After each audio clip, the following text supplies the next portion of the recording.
Hey guys, so I don't know when I'm going to be able to sit down at my microphone and record a quality video for this, so I don't know, maybe later when we get more information on this DC Fandome thing, I'll do a more in-depth video, but for now, this is what you get. So, since 2016, we've been waiting for this Batman game rebuild from Warner Brothers Games Montreal. We were supposed to get a teaser trailer back at the Game Awards in 2016.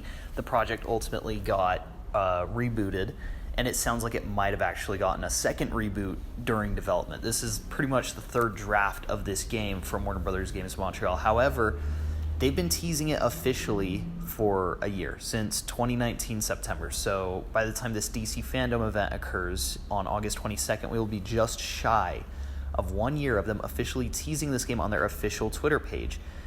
On top of that, we have to understand that they've been teasing this really since long before then, really since like 2017, 2018. They've been like teasing pictures of the Court of Owls. They've been really pushing that this is going to be a Batman game with the Court of Owls, League of Assassins, you know. And so I know that there's all the detractors who will say, well, you don't know that they're making a game, or you don't know that they're making a Batman game.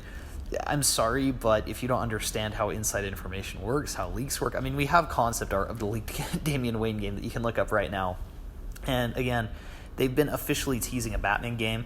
And, I mean, like, the amount of people that I've seen say that teases don't confirm a game, that sounds completely stupid. You're literally saying official, teases for a game from a game studio does not confirm that they're making a game. Like, what? Like, that's so stupid. So, I know that there's always going to be those detractors who, for whatever reason, get off on making fun of the Arkham community whenever the Batman game doesn't get revealed.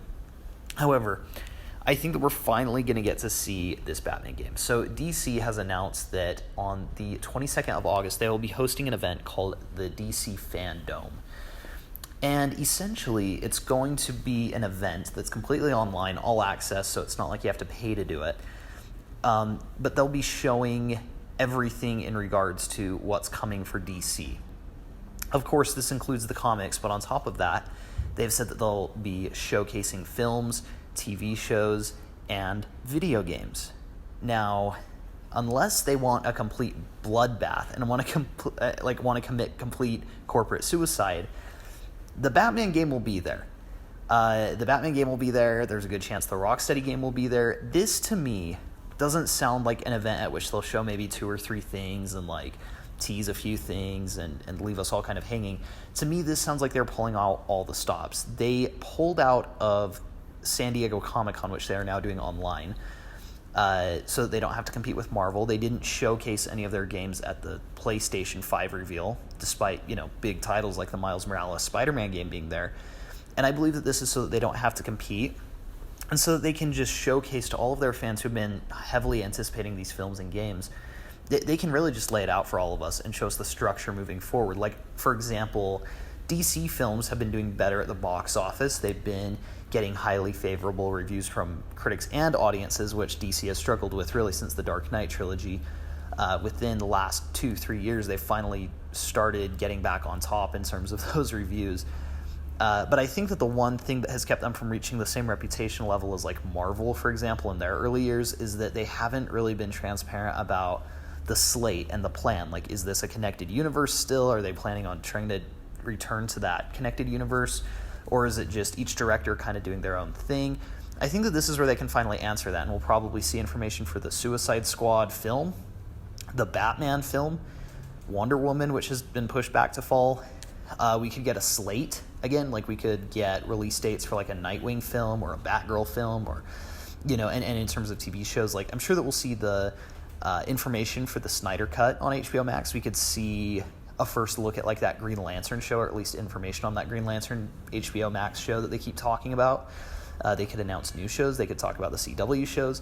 On top of that, they will also very likely show this Batman game. Now, unless they show like one thing and it's like an app or, Injustice 3 or something, which, if we've heard what NetherRealm has said recently, it almost sounds like they're going to break their 2-year pattern. It sounds honestly like if they're going to do Injustice 3, it could be a while, or, maybe not at all. We'll have to see what they end up doing. It is pretty interesting, and I'm excited to see what they end up showcasing here. I think, again, like I said, it would be corporate suicide if they don't show this Batman game, because, again, they've been teasing it officially for a year by the time this event happens. Fans are heavily anticipating it. And, like Jason Schreier mentioned a while ago that Warner Brothers was actually going to do an E3 press conference where they were going to showcase Warner Brothers Games Montreal's new Batman game. They were going to showcase the Rocksteady game, and they were going to showcase the Harry Potter game. Now, I would not count on seeing Harry Potter here because it sounds completely like this is DC content. However, for the Batman game, I think it's almost certain. For the Rocksteady game, I'd say that it's over 50% likely that we'll see it since they were going to show it anyway. Especially if it's a DC property, which it almost certainly is. I mean, we've been hearing for years that it's like a team-based superhero game, so I don't know why that wouldn't fall into the DC category. Again, it's possible, not very likely, but possible that we could see something like Injustice 3 or a Lego DC game get announced, but I wouldn't count on those. I think that it is almost certainly the place that we're finally going to see this Batman game. Now, I will say that I'm 99% sure that we'll see it.